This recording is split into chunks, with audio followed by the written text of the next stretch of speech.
बाबा साहब, बाबा साहब, बाबा साहब, जय भीम, जय भीम, जय भीम, जय भीम, नमो बुद्धाय।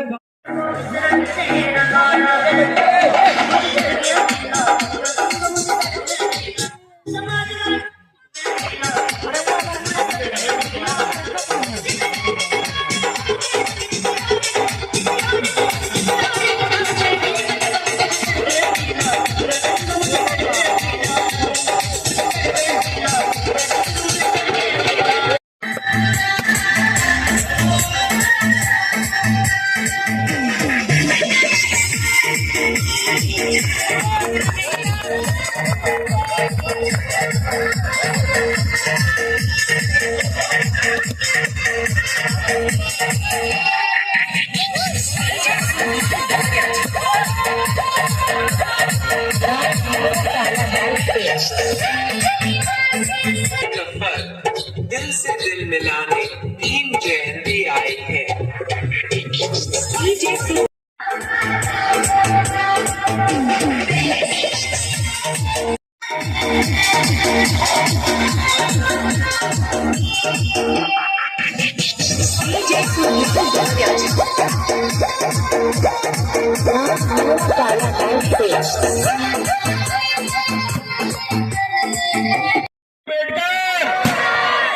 इन्हीं शब्दों के साथ मैं अपने बड़े भाई श्री राजीव गुप्ता जी से कहेंगे, वो आए और चाचा जी उनका सम्मान करना चाहेंगे।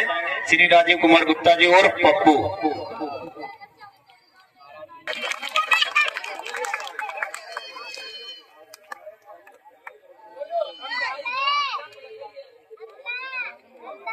अब चाचा जी उनको स्मृति चिन्ह दे रहे हैं, बाबा साहब की स्मृति चिन्ह।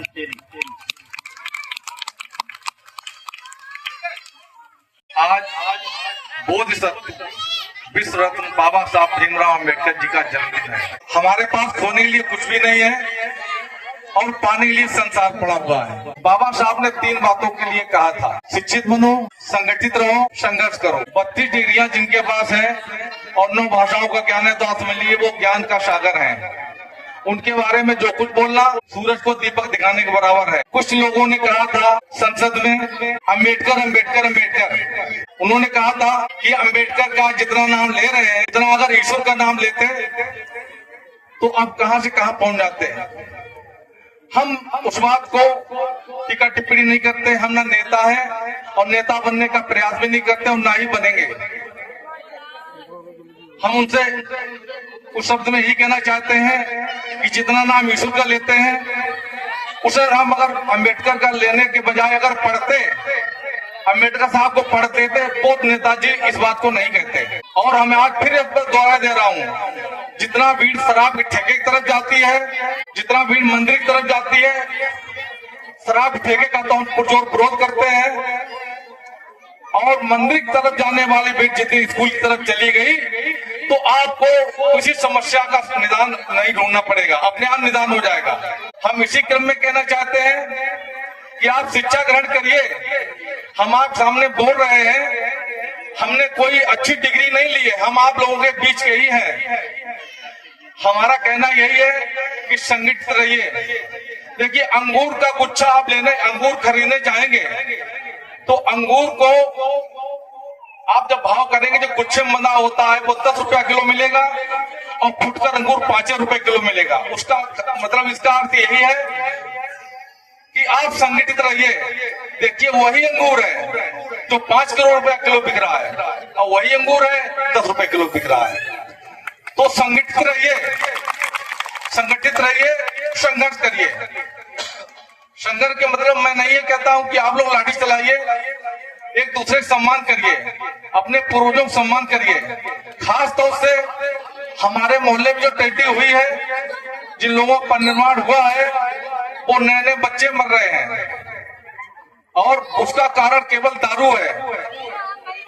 अगर यहाँ महिलाएं बैठी हुई हैं, अगर ये महिलाएं जिस दिन अपने पति को दारू पीने वाले को अगर गाली देंगी, गाल पकड़ेंगी, तो हम कतई नहीं बुरा समझेंगे उस बात को। जितने लोग मर रहे हैं, मैंने बहुत प्रयास किया दारू बंद करने का। हमारे सामने राजीव गुप्ता जी बैठे हुए हैं, इन्होंने अभियान चलाया था और शायद मोहल्ले में काफी लोग बैठे हैं, वो भी जानते हैं हमने 2 लोगों के प्रति अभियान चलाया था, लेकिन हमें सफलता नहीं मिली। लेकिन प्रयास जारी है और अगर इस तरीके से अगर हम चलते रहे तो कल हमारी पीढ़ी बर्बाद होकर के सीधा घाट पे पहुंच जाएगी।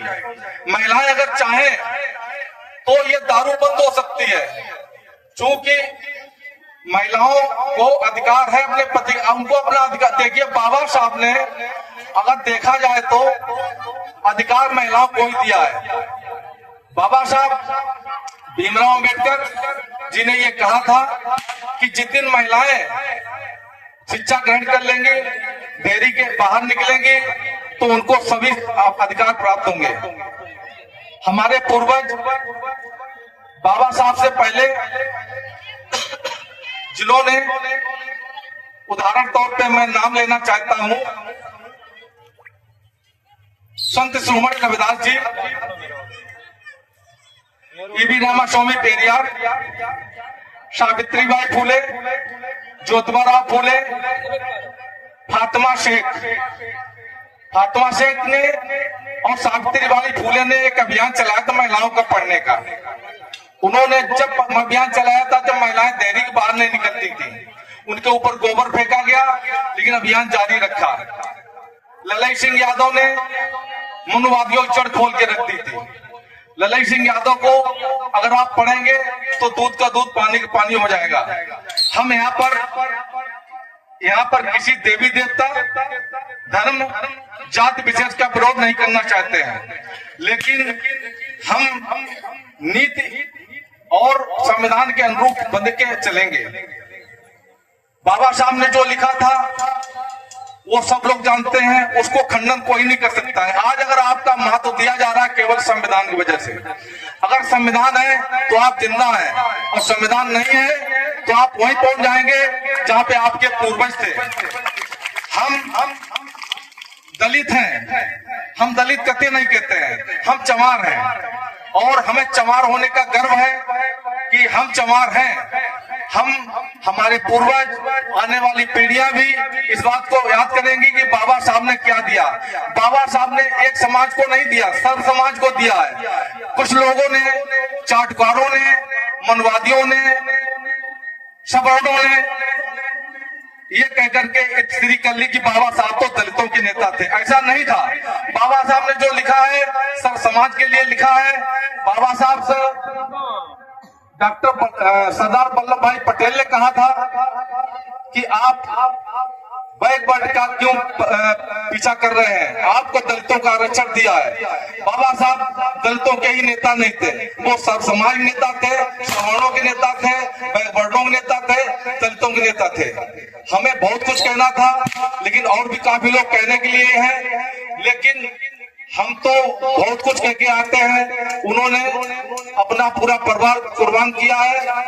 इसी क्रम में एक हम आपके सामने दुआ कहेंगे। बाबा भीष्म के जीवन का ये कैसा नजारा है। घर में लाश बेटे की, इन्हें लंदन को जाना है।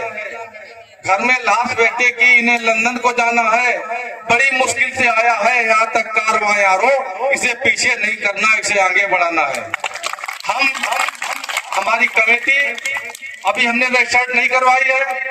हम अपनी कमेटी को आगाह करना चाहते हैं कि अभी हमारा कार्यक्रम पैदल नहीं चल पा रहा है, अभी खड़ा भी नहीं हुआ है।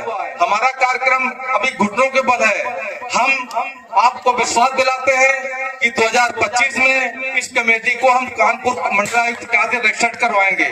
इसमें कोई शक नहीं, 2025 में इस कमेटी को रजिस्टर्ड करवाएंगे। और कमेटी हमारी वास्तविक तौर पे, मैं जितनी भी तारीफ करूं, मैं इन लोगों की जितनी सराहना करूं, जिस प्रकार से ये मेहनत करते हैं, अगर ऐसे ही मेहनत करते रहे तो इस कार्यक्रम को आगे बढ़ने में कोई रोक नहीं सकता है। और इस कमेटी के जितने भी सदस्य हैं, हमारी अपनी नजर में कोई ऐसा लड़का नहीं है जो शब्द हम आप कह चुके हैं शराबी कबाबी हो। मैंने कमेटी को छांट के रखा है, मेरी कमेटी पाक साफ है और उज्जवल है। अब इसी क्रम में हम ये कहेंगे कि और भी लोग बोलने के लिए हैं, हम तो बोलते रहेंगे, पुनः बोलने आ जाएंगे। अब आपको अगले कार्य के लिए मिस्टर रामास्वामी पेरियार, ईवी रामास्वामी पेरियार, ललई यादव, ललई कर्पूरी ठाकुर, कर्पूरी ठाकुर, सावित्रीबाई फूले,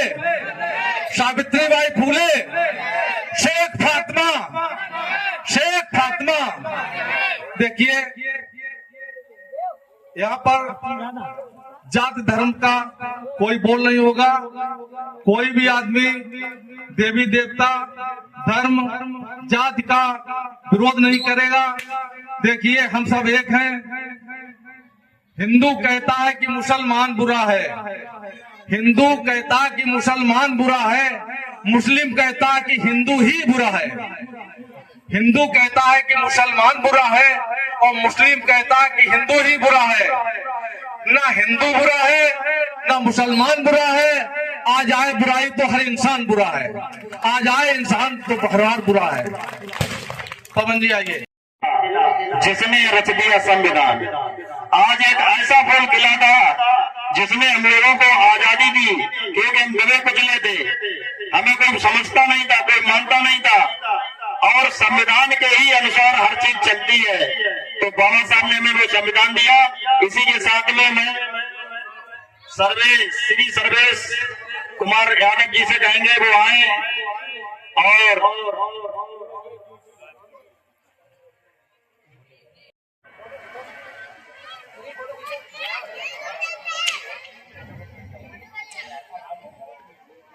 चाचा जी जोरदार भाई तालियां बजाओ। तो यही शिक्षा का महत्व होता है कि शिक्षा ये सिखाती है कि हमें किसका सम्मान और कहाँ कैसे क्या करना चाहिए। इसी के साथ सभी लोग जोरदार तालियां बजाएंगे हमारे मनिंदर भाई के लिए। और हमारे चाचा जी जो आए बाबा साहब का स्मृति चिन्ह भी भेंट कर रहे हैं। इसी के साथ में एक बार फिर तालियां बजाओ जोरदार से। और मैं अपने साथी भाई मनीन्द्र सिंह जी से कहेंगे कि वो दो शब्द बाबा साहब के लिए बोले। मनीन्द्र सिंह यादव जी। देश नवाते हुए हम अपनी बात प्रारंभ करते हैं। सबसे पहले सभी लोग जोर से बोलेंगे जय भीम। फिर से बोलो जय भीम। इस ग्राम सभा और आसपास के क्षेत्र में बाबा साहब के विचारों को प्रचारित और प्रसारित करने के लिए बाबा साहब की जयंती को धूमधाम से मनाने वाले बड़े भाई रोशनलाल जी, उनकी पूरी टीम, यहाँ पर उपस्थित सभी सम्मानित जन, हमारे प्यारे बड़े एवं छोटे भाइयों, यहाँ पर उपस्थित मातृशक्ति सभी को वंदन करते हुए मैं अपनी बात प्रारंभ करता हूँ। रोशनलाल भाई साहब ने जो ये प्रक्रिया प्रारंभ की वो आज एक आंदोलन के रूप में परिणित होकर के आगे बढ़ रही है। अब हम सबकी ये जिम्मेदारी है कि इस मुहिम को अब इससे आगे बढ़ाया जाए। आजकल देश में एक प्रचलन चल रहा है कि व्यक्ति को तो मानो लेकिन व्यक्ति की मत मानो। यही बात बाबा साहब के साथ भी है कि बाबा साहब को तो मानो लेकिन बाबा साहब की मत मानो। यही महत्वपूर्ण बात है कि हम अगर थोड़ा सा अलग हट के बात करें कि हम बाबा साहब की जयंती आखिर क्यों मनाते हैं हर साल, इसके पीछे क्या मंतव्य है, क्या उद्देश्य है, तो कोई बताएगा मुझे इसके पीछे का क्या मंतव्य है, क्यों मनाते हैं? केवल इसलिए कि हम बाबा साहब की बड़ी सी फोटो रख लें, माल्यार्पण करें, कुछ मिष्ठान वितरित करें और चले जाएं, फिर अगले साल के लिए इंतजार करें कि फिर एक बाबा साहब की जयंती आएगी और फिर हम इसी प्रकार का शोभा यात्रा निकालेंगे, इकट्ठे होंगे और इसी तरीके से जयंती का कार्यक्रम करके और फिर अगले साल की तैयारी करेंगे। शायद अब हम लोगों को इससे आगे जाना चाहिए और बाबा साहब के जो विचार हैं उनको पालन करना चाहिए और उन पे आगे बढ़ना चाहिए। बाबा साहब का हम सम्मान करते हैं, उनको पुष्पांजलि अर्पित करते हैं, बहुत अच्छी बात है। लेकिन अगर हमने बाबा साहब को पढ़ा नहीं, उनके विचारों को नहीं जाना, तो ये हमारा काम पूरा नहीं है। हम अगर यहाँ पर उपस्थित हैं तो सभी को ये प्रण लेना चाहिए कि हमें बाबा साहब को जानना है, उनके विचारों का जानना है और उनका पालन करना है। आजकल तो बड़ा आसान है, मोबाइल है आपके पास में। आज अगर आपके पास समय नहीं है पुस्तकें पढ़ने के लिए तो मोबाइल से भी आप जान सकते हैं कि बाबा साहब क्या हैं, क्या उनकी सोच थी और क्या उनका योगदान है।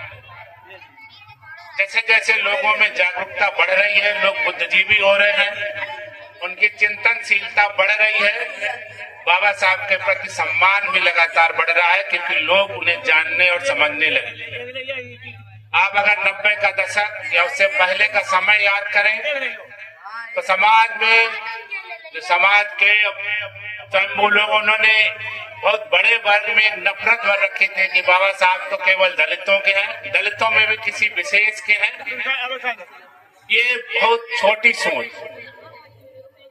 बाबा साहब का जो योगदान है वो केवल संविधान निर्माण तक सीमित नहीं है कि बाबा साहब ने संविधान बनाया।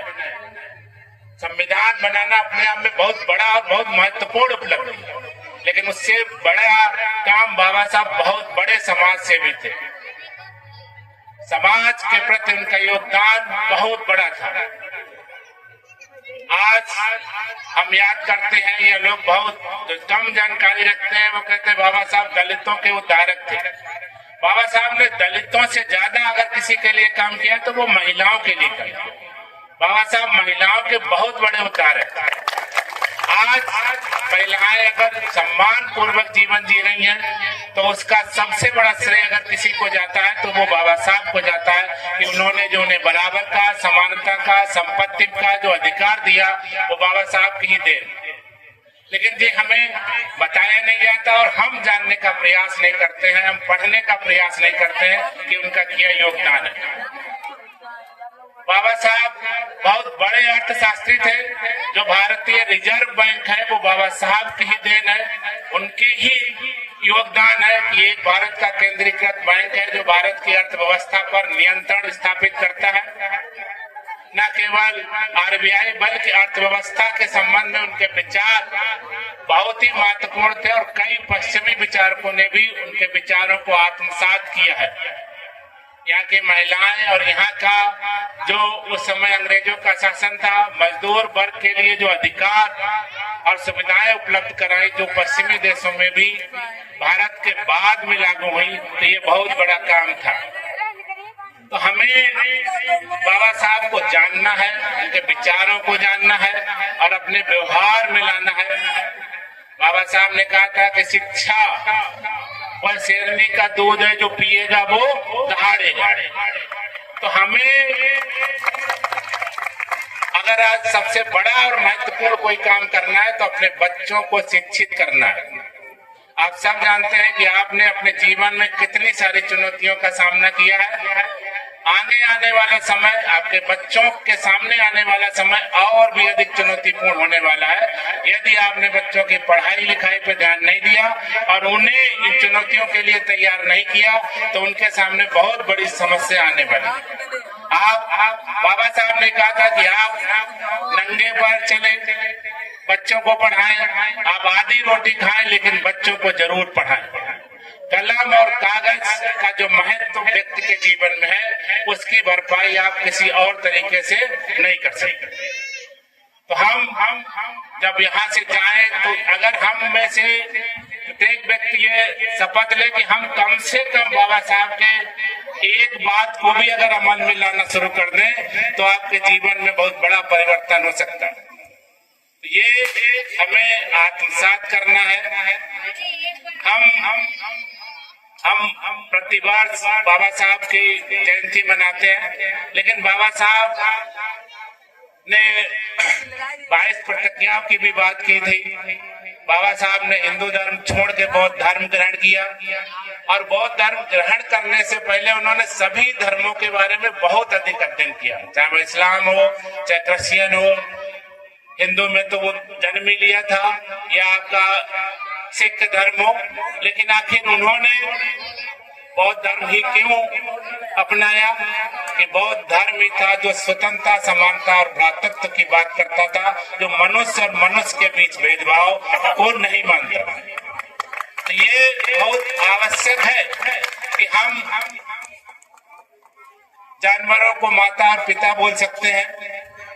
उनके हो सकता कई सारे लोग ऐसे भी उनके पेशाब या उनके मूत्र का भी आचमन कर ले, लेकिन व्यक्ति का छुआ हुआ उनको खाना पसंद नहीं है। लेकिन जानवरों को माता पिता और पता नहीं क्या क्या कहते हैं, वो तो स्वीकार है, लेकिन एक व्यक्ति के सम्मान, उसकी गरिमा को स्वीकार नहीं है। तो ये बहुत महत्वपूर्ण है। बाबा साहब ने किन दशाओं में, किन परिस्थितियों में शिक्षा ग्रहण की। विद्यालय के बाहर बैठना पड़ता था, जो साधन थे, चाहे वो आपके स्कूल में बैठने की बात हो, पानी पीने की व्यवस्था हो, सभी से दूर रखा जाता था। लेकिन उसके बाद में आज अगर उन्हें संसार याद करता है तो क्या कहता? सिंबल ऑफ नॉलेज, ज्ञान का प्रकाश। वो ज्ञान की प्रतिमूर्ति है, क्योंकि उन्होंने बहुत संघर्ष किया। लोगों से उनका कहना होता था कि हमें देर तक रात भर जागना पड़ता है, क्योंकि इसलिए जागना पड़ता है कि हमारा समाज सो रहा है। समाज को जगाने के लिए हमें मेहनत करनी पड़ती है और जागना पड़ता है। उनका मूल मंत्र था कि क्या? शिक्षित हो, संगठित हो और संघर्ष करो। तो ये बहुत आवश्यक है। आज परिस्थितियों में परिवर्तन हुआ है, लेकिन आज भी वो स्थितियां नहीं है जिसकी कल्पना बाबा साहब के द्वारा की गई थी। आज भी काफी संघर्ष बाकी है, आज भी हमें संगठित होना बाकी है, आज भी संघर्ष करने की आवश्यकता है। और ये हम संगठित और संघर्ष तभी कर सकते हैं जब हम शिक्षित हों, शिक्षा के प्रति जागरूक हों और अपने अधिकारों को समझ सके और उनके लिए संघर्ष कर सके। आजकल एक प्रचलन है कि कैसे जो मेन मुद्दा है, मेन इशू है, उनसे कैसे ध्यान भटकाया जाए और व्यक्ति को अन्य इशू या अन्य मुद्दों पर ले जाकर के आपकी भागीदारी शासन प्रशासन में ना हो सके, आप उन्हीं मुद्दों में उलझ कर रह सके। यही एक प्रक्रिया और यही एक सिस्टम वर्तमान में चालू है। तो ये आवश्यक है कि हम सभी जागरूक हों और अपने अधिकारों के प्रति सजग हो सके और बाबा साहब के विचारों को आत्मसात कर सके। आज के दौर में बड़ा मेहनत और संघर्ष से हम 2-4 पैसे कमाते हैं और इसके बाद अंधविश्वास और पाखंड में अपने उन पैसों को बर्बाद कर देते हैं। हम तमाम प्रकार के जो हमारी विकृतियां हैं, चाहे वो शराबखोरी हो, जुआ खेलना हो, इन सब में भी हम अपने पैसे और धन का बर्बाद करके बच्चों की शिक्षा और उनके विकास पर ध्यान नहीं देते हैं। तो ये एक अवसर है कि हम बाबा साहब की जयंती पर ये विचार करें कि कैसे हम अपने बच्चों को आगे बढ़ाएं, उनके शिक्षा के प्रति जागरूक हों।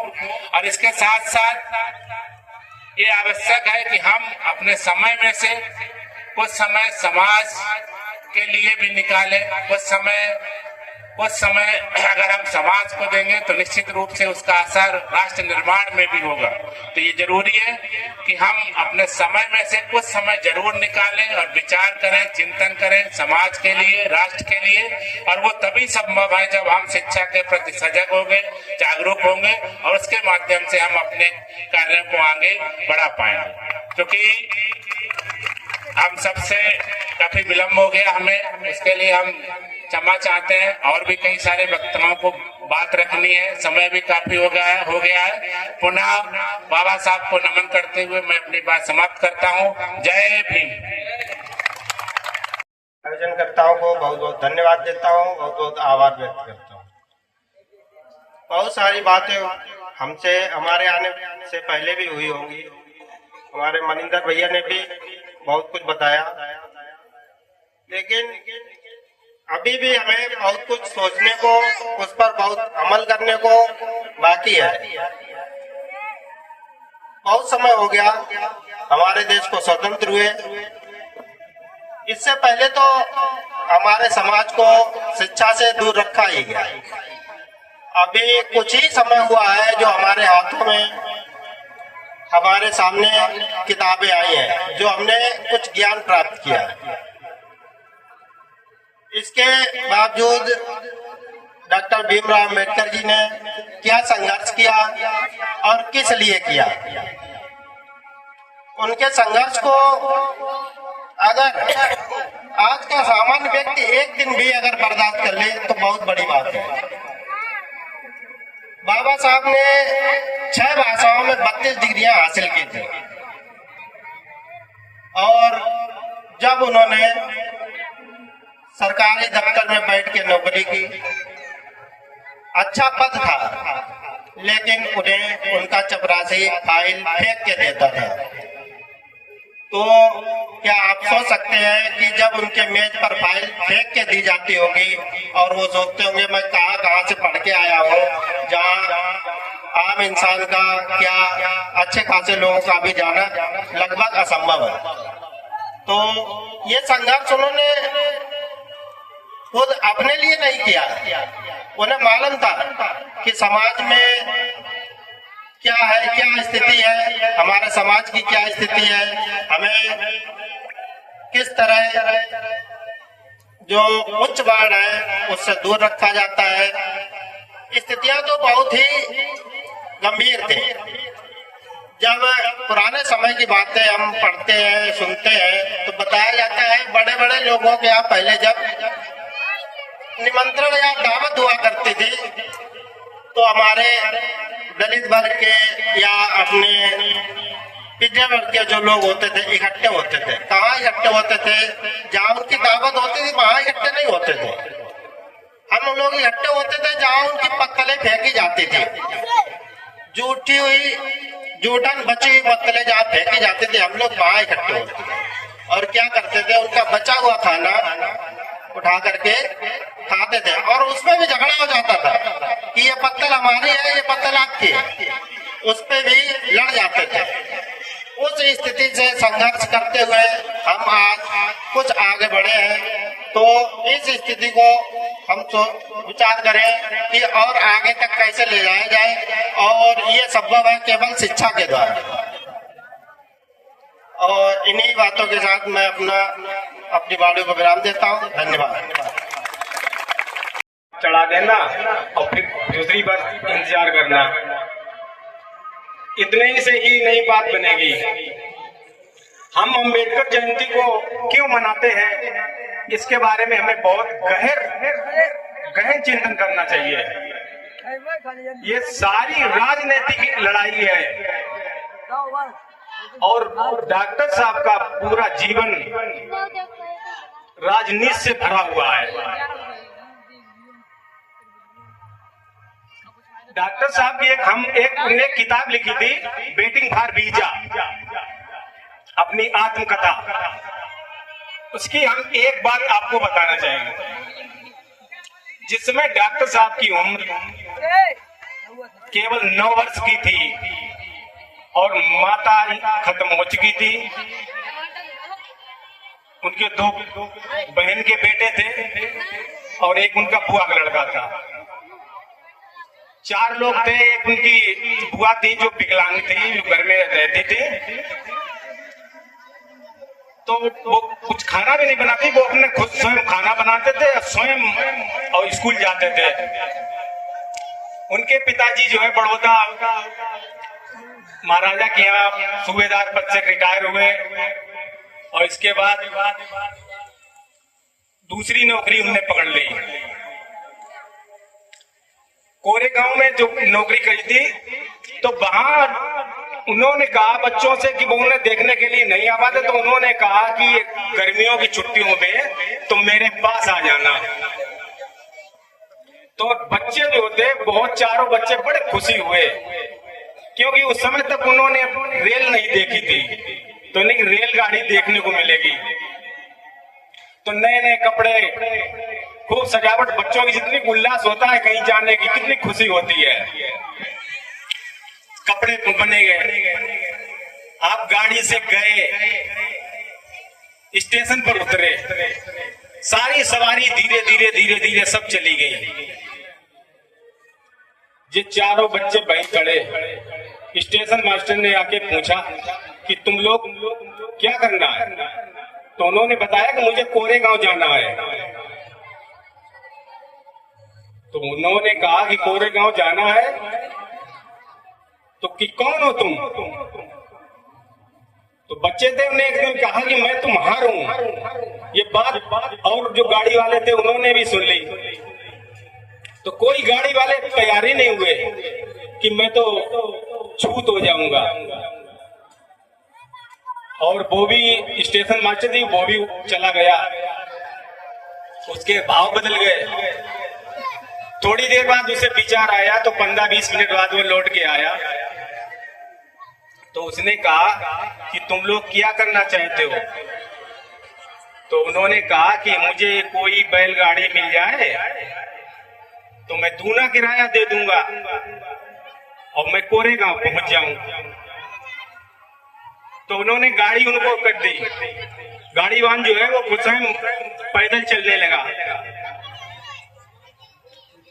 तो चलते चलते एक नदी बनी, वहां पर गाड़ीवान ने कहा कि तुम खाना खा लो, फिर पानी नहीं मिलेगा। तो वहां भी पानी के लिए गए, खाना खाया, खाना पानी पीने के लिए। तो नदी में जहां तहां पानी भरा था, वो दूसरे गांव में चला गया, पैसे आधे पैसे ले गए, वो वहां से खाना खा के आया। तो उन्हें वहां की कि ये तो पानी अच्छा नहीं है, इसमें बैलों के पेशाब की, गोबर की बू आ रही है। तो आधे ही पेट खाना खाया और बैठ गए। तो उनको पानी किस लिए नहीं मिला? क्योंकि वो अछूत थे। ये सारी घटना जो है उनके दिल में, छोटे से मतलब 9 साल की उम्र थी, जो बहुत गहरी उनके छाप पहुंची। और डॉक्टर साहब ने ऐसे कई अनुभव अपने जीवन में देखे। अगर अंबेडकर चाहते तो अपनी लाइफ लग्जरी जी सकते थे कि वो इतने पढ़े लिखे थे, लेकिन उन्होंने कहा कि मैं तो जी लूंगा, मैं लौट जाऊं बंबई, लंदन, और मैं अपनी लग्जरी जीऊंगा, लेकिन जो मेरे पीछे ये सारी मेरी जो और जो मतलब मेरे जो लोग हैं, ये इस दुनिया में कैसे जिएंगे? मुझे मौका मिल गया तो हम पढ़ लिख गए तो हम जी लेंगे। तो उन्होंने सारा जीवन इन्हीं के ऊपर पूरा जीवन लगाए दो। तो हम अंबेडकर से कुछ शिक्षा हमें लेनी चाहिए कि अंबेडकर से हम क्या सीखें। अंबेडकर ने कहा कि जूते हो ना हो, हाथ में किताब होनी चाहिए। वो एक ही रास्ता है कि शिक्षा और इतिहास की बहुत मतलब इतनी जानकारी होनी चाहिए कि जब तक आप इतिहास नहीं जाने तो ये फिर होगा। इसलिए हम लोगों को इतिहास पढ़ने की बहुत जरूरत है। हम इतिहास जब तक नहीं पढ़ेंगे तब तक हम जान नहीं पाएंगे। और यहीं से अगर बात मतलब सुधार की कर दी जाए तो आज बात को बनने आई पे। इसी के साथ हम अपनी बात को विराम करते हैं। जय हिंद, नमो बुद्धाय।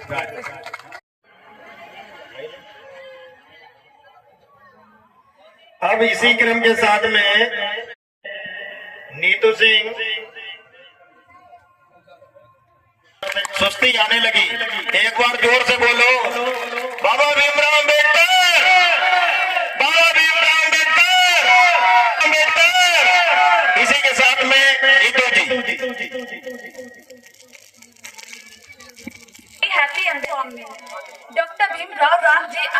also known as Baba Saheb, was an Indian jurist, economist, politician, and social reformer. He was a key and is often referred to as a father. He is best known for his advocacy for the rights of the marginalized, particularly the Dalit community, and his work to dismantle and caste system.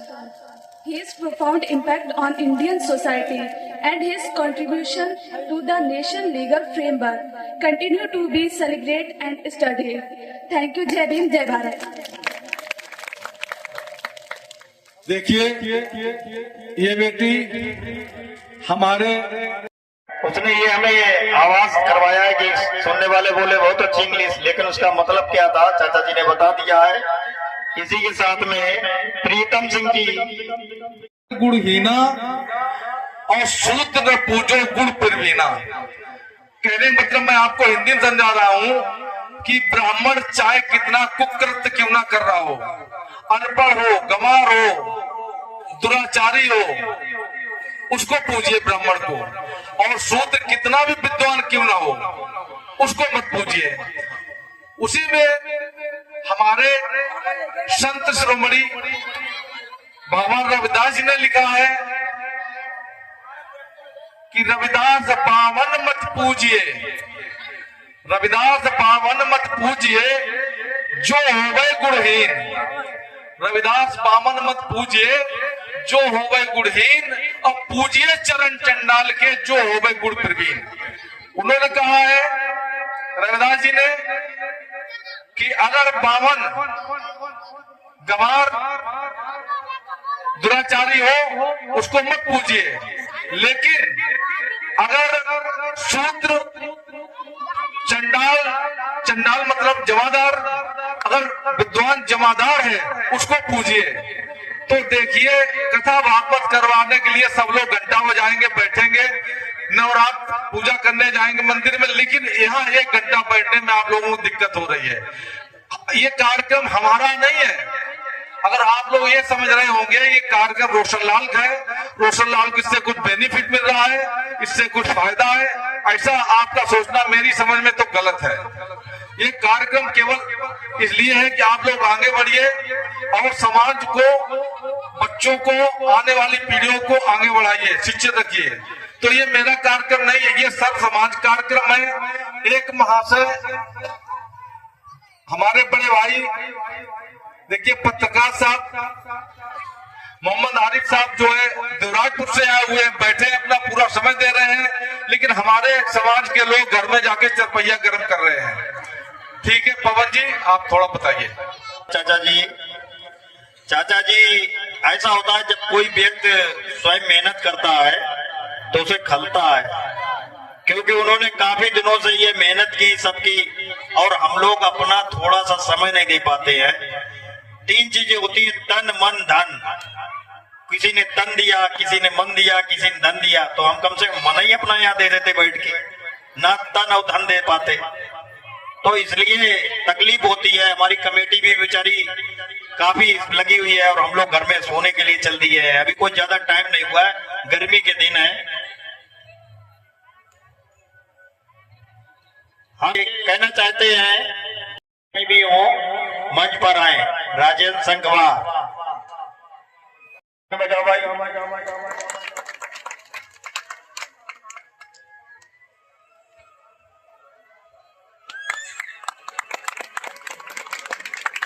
और हम कहेंगे आके भरी हुई नाव बेड़ा पार होती है, इसलिए हम भाई से कहेंगे हिम्मत करके बोले और सब लोग मन लगा कर सुने इनकी।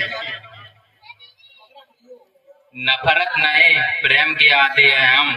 हमें गर्व है कि हम मेडिकल वादी हैं।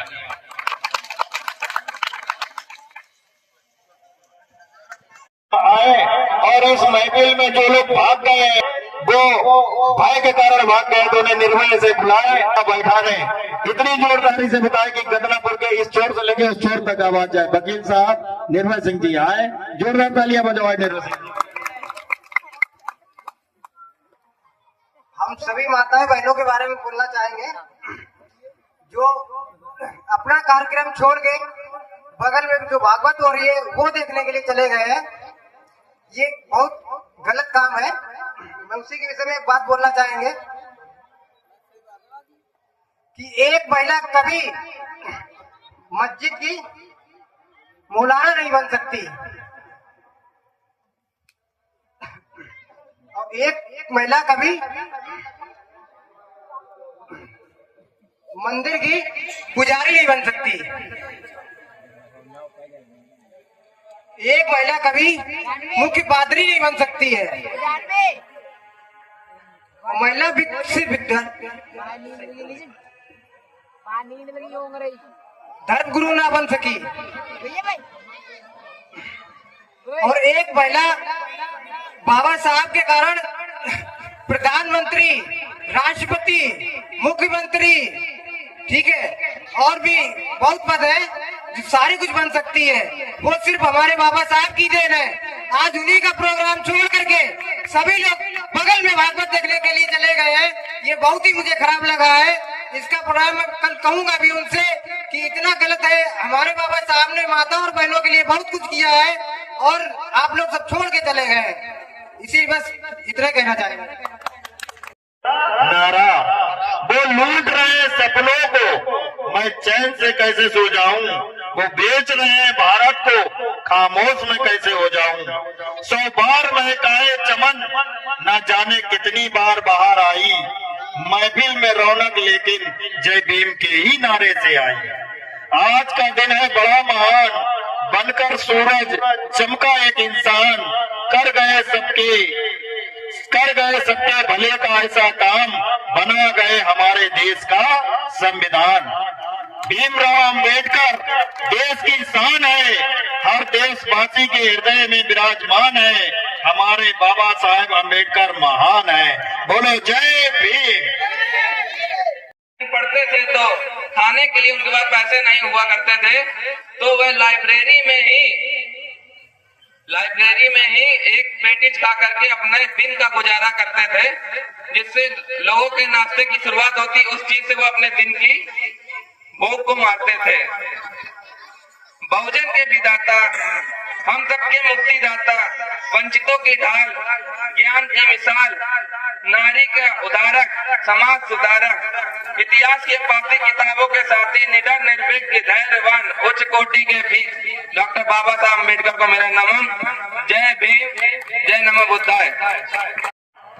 पंडित जी, मैं और मेरी ये भीड़ मंदिर में जाने के लिए नहीं आई है। आज ये भीड़ 10,000 है।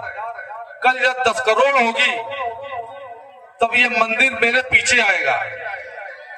उसी प्रकार बाबा साहब ने कहा था, हम भीड़ को मंदिर में लाने के लिए नहीं लाए हैं, भीड़ को ये जताने के लिए आए। आज आप 10,000 हो, कल 10 करोड़ हो गए, तब मंदिर क्या, मंदिर हमारे पीछे दौड़ेगा।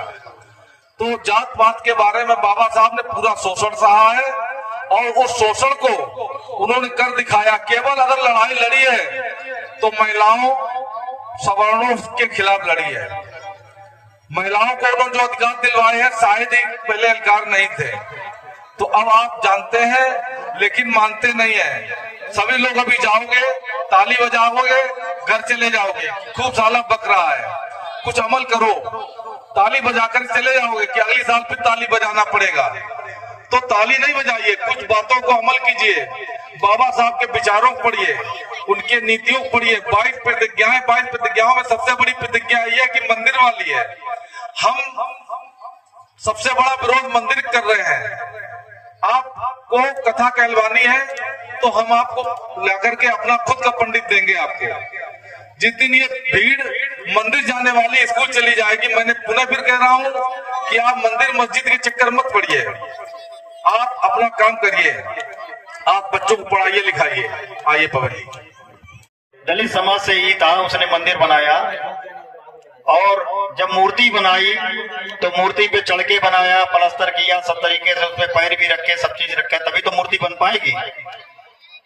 मूर्ति बन गई, उसके बाद उसमें प्राण प्रतिष्ठा हो गई।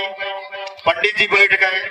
अब पंडित जी बैठने के बाद में उसका बच्चा खत्म हो गया मिस्त्री का। तो वो मंदिर पे आया तो पुजारी ने कहा, हाँ पैर चप्पल उतार के ऊपर चढ़ो। तब तो उसने कहा, पंडित जी जब मूर्ति बनाई थी तब तुम कहाँ थे? तब तुम इनके ऊपर चढ़ के बना रहे थे, आज तुम हमें चढ़ने नहीं दे रहे। थोड़े दिन बाद पंडित जी का लगा खत्म हो गया, उन्होंने कहा इसमें प्राण प्रतिष्ठा हो गई है मूर्ति में, इसलिए अभी इसे चप्पल उतार के ही ऊपर आया जाएगा। तो उनका लगा खत्म हो गया पंडित जी का। वो मिस्त्री वहां पहुंचा उनके घर पे, तो उसने पूछा क्या हो गया? कि पंडित जी का लगा खत्म हो गया। तो उसने कहा पंडित जी के कान में, पंडित जी जब तुम मूर्ति में प्राण प्रतिष्ठा डाल सकते हो तो इस लड़के में प्राण प्रतिष्ठा नहीं डाल सकते हो, इसमें प्राण डाल दो। भाई पंडित जी के जब तुम उसमें मूर्ति में प्राण प्रतिष्ठा कर सकते हो तो उस बच्चे में प्राण प्रतिष्ठा क्यों नहीं कर सकते? उसमें प्राण डालो। कायदा में तो हमने मूर्ति बनाई है, उसमें तो प्राण हमने डाले, हमने बनाई मूर्ति, चढ़ गया, तुम हमें मंदिर पे चढ़ने नहीं दे रहे। तो ये हम लोगों की सोच है कि बनाने वाला कोई है और नाम रोशन किसी और का हो रहा है। तो ये छोटी छोटी बातें हम लोग ध्यान नहीं देते हैं। तो ये बातें हम लोगों को ध्यान रखनी चाहिए। इसी के साथ में हमारी दो बेटियां छोटी छोटी जो हैं, नीतू और अनुष्का, गीत प्रस्तुत करेंगी। नीतू, अनुष्का आए। हमारे चाचा जी ने सरस्वती के बारे में कुछ कहा था कि सरस्वती की आप पूजा करते हैं, लेकिन मैं किसी सरस्वती की पूजा नहीं करता। मैं विद्या की देवी केवल ज्योतिबा माई फूले को मानता हूँ, मैं उन्हीं की पूजा करता हूँ। ऐसी कोई देवी नहीं है जो हमें ज्ञान दे सके। हमें ज्ञान देने का कार्य सावित्रीबाई फूले और ज्योतिबा फूले ने किया था, तो हम उन्हीं के बेटे हैं। जय भीम, जय भारत। जी हमने कहा देखो, कहा नहीं जाता समुद्र में ढूंढो तो मोती मिलेंगे जरूर, कुछ तो कम से कम बोले, मुख तो खोले। अब मैं इसी के साथ में हमारे भैया जो जिनकी बात अधूरी रह गई थी, राजन जी। अरे बादशाह बने हैं, इंसानों को गुलाम बनाकर बहुत सारे बादशाह बने हैं, लेकिन गुलामों को इंसान बनाकर एक ही बादशाह बने हैं, वो है डॉक्टर भीमराव अंबेडकर जी। सूरज को क्या पता चांद क्या होता है, सूरज को क्या पता चांद क्या होता है, जमीन को क्या पता आसमान क्या होता है। जो जिंदगी भर भगवान के नाम पर भीख मांग कर खाए, उसे क्या पता भारतीय संविधान क्या होता है। जहाँ मानव एक समान, वो है भारत का संविधान। रुतबा में सड़कों तक संविधान से मिला है, रुतबा में सड़कों तक संविधान से मिला है। ये सम्मान भी मुझे संविधान से मिला, औरों को जो मिला मुकद्दर से मिला, हमें तो मुकद्दर भी तेरे संविधान से मिला। फूलों की कहानी बाहरों ने लिखी, फूलों की कहानी बाहरों ने लिखी, रातों की कहानी सितारों ने लिखी। हम नहीं है किसी के गुलाम, हम नहीं है किसी के गुलाम, क्योंकि हमारी जिंदगी बाबा साहब ने लिखी। कर्मों गुजर गए वो भीम थे, दुनिया को जगाने वाले भीम थे। मैंने तो सिर्फ इतिहास पढ़ा है यारो मेरे दोस्त, इतिहास बनाने वाले भीम थे। शिक्षा बहे शेरनी का दूध है, शिक्षा बहे शेरनी का दूध है, जो जितना पिएगा वो उतना ही दहाड़ेगा। बाबा साहब अम्बेडकर जी। शिक्षा के लिए थाली भी बेचनी पड़े, शिक्षा के लिए थाली भी बेचनी पड़े, बेच दो हाथ पर रोटी रखकर खा लेकिन पढ़ो।